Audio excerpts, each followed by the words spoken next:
পর্যায়ে বক্তব্য আসছে বিপক্ষ দলের নেতা বিজয় বৈদ্য।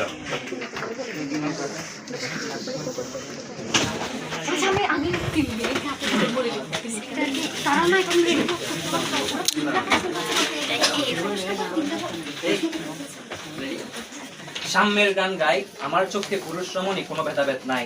বিশ্বের যা কিছু মহান সৃষ্টি চিরকল্যাণকর, অর্ধেক তার করিয়াছে নারী, অর্ধেক তার নর। কবি কাজী নজরুল ইসলামের এই অনবদ্য পংক্তি কেবল একটি গাব্বিক উচ্চারণ নয়, বরং নারী ও পুরুষের সম অধিকার এবং বিশ্ব কল্যাণে তাদের সম অবদানের এক বলিষ্ঠ প্রতিজ্ঞা। উপস্থিত বিজ্ঞ বিচারক মন্ডলী, আমার বিপক্ষ দল এবং সুধীর শ্রোতাবৃন্দ, সবাইকে জানাই আন্তরিক শুভেচ্ছা। বিতর্ক চলছে এবং আমাদের আজকের বিষয় বিশ্ব কল্যাণ ও জাতির উন্নয়নে পুরুষদের ভূমিকা ব্যাখ্যা, নারীর ভূমিকাই মুখ্য।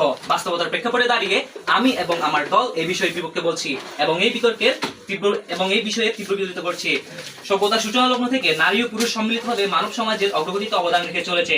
মানব সমাজের প্রতিটি ক্ষেত্রে প্রতিটি পদক্ষেপে নারী ও পুরুষ উভয়ের সমান অবদান অনস্বীকার্য। নারী জাগরণের পথিকৃত বেগম রোকেয়ার কৃতিত্ব সর্বজন বিদিত, কিন্তু তার এই অভিষ্ট লক্ষ্যের যাত্রা মোটেই কুসুমাস্তীর্ণ ছিল না। ঊনবিংশ শতাব্দীর শেষ ভাগ এবং বিংশ শতাব্দীর শুরুতে বাঙালি মুসলিম সমাজে নারীদের অবস্থা ছিল অত্যন্ত নাজুক। পর্দা প্রথা, বাল্যবিবাহ, শিক্ষার অভাব, এই সকল সামাজিক কুসংস্কার নারীদের গৃহের চার দেওয়ালে আবদ্ধ করে রেখেছিল। সেই প্রতিকূল সময়ে যখন নারীদের শিক্ষা গ্রহণ ছিল প্রায় অসম্ভব, যখন তাদের নিজস্ব মতামত প্রকাশের কোনো স্বাধীনতা ছিল না, ঠিক তখনই রোকেয়ার জীবন এক ব্যতিক্রম দৃষ্টান্ত স্থাপন করেন তার ভাই ইব্রাহিম সাবের। সমাজের রক্তচক্ষু উপেক্ষা করে, পরিবারের রক্ষণশীলতাকে অগ্রাহ্য করে তিনি গোপনে রোকেয়াকে বাংলা ও ইংরেজি ভাষা শিক্ষা দেন।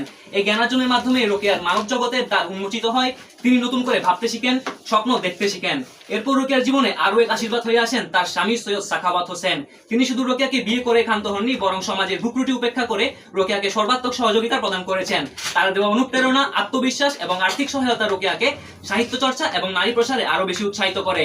ইব্রাহিম সাবের এবং সৈয়দ সাখাওয়াত হোসেন, এই দুই পুরুষের অবদান রোকেয়ার জীবনে অনস্বীকার্য।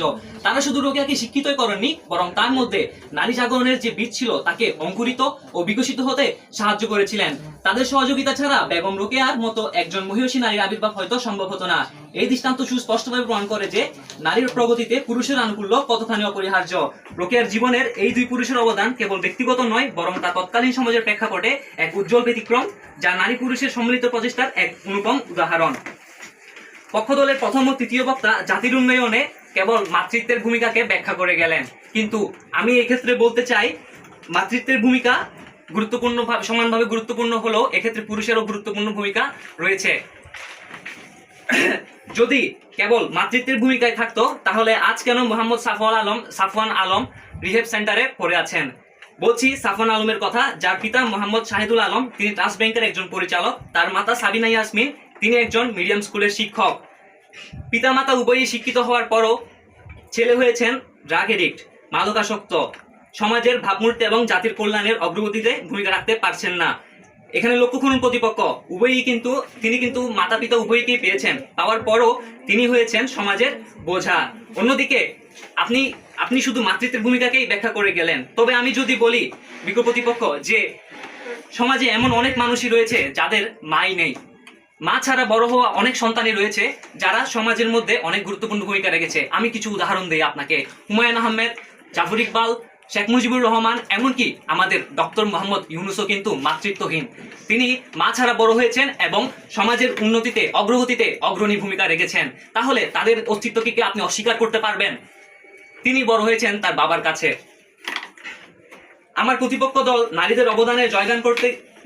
প্রতিপক্ষ দল কেবল খালি নারীদের জয়গান করে গিয়েছেন। তবে আমি সবিনয়ে বলবো, আমরা তাদের অবদানের প্রতি শ্রদ্ধাশীল, কিন্তু আমরা মনে করি শুধু একটি দিকের উপর অত্যধিক গুরুত্ব আরোপ করা বাস্তবতা নিরিখে সমীচীন নয়।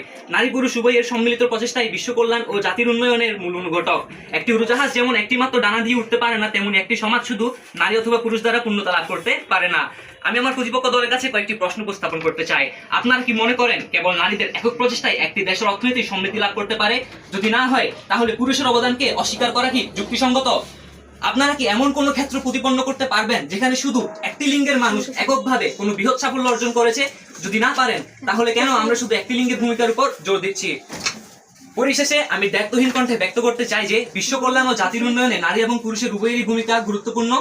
অবিচ্ছেদ্য ভূমিকা বিদ্যমান। কোন একটি লিঙ্গকে অবজ্ঞা করে অথবা গৌণ বিবেচনা করে সমাজের সামগ্রিক উন্নতি সাধন করা এক প্রকার অলীক কল্পনা।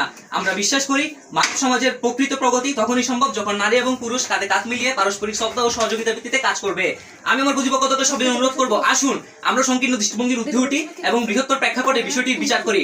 আমরা যেন ভুলে না যাই যে আমাদের সকলের অভিন্ন লক্ষ্য একটি উন্নত, সমৃদ্ধ এবং সমতাপূর্ণ বিশ্ব গড়ে তোলা, যেখানে লিঙ্গ পরিচয় কোনো বৈষম্যের কারণ হবে না, বরং মানব জাতির সম্মিলিত শক্তি হিসেবে কাজ করবে।